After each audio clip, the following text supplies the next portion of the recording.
Hi వాణి, hi. ఏం చేస్తున్నావు? చపాతీలు చేస్తున్నా. ఏమి ఇప్పుడు?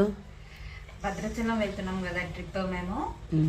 సో అందుకోసమే కొంచెం లైట్గా ఫుడ్ ప్రిపేర్ చేసుకుని వెళ్తే బెటర్ అని ఫుడ్ ప్రిపేర్ చేసుకుంటున్నాం. స్నాక్స్, చపాతీస్ అని.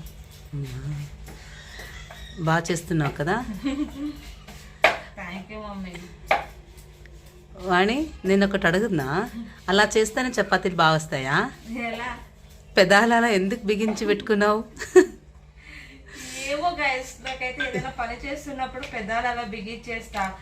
అందుకే చపాతీ చేస్తే అందరికి చేతులు వస్తాయేమో, నాకు మాత్రం పెదాలు వస్తాయి.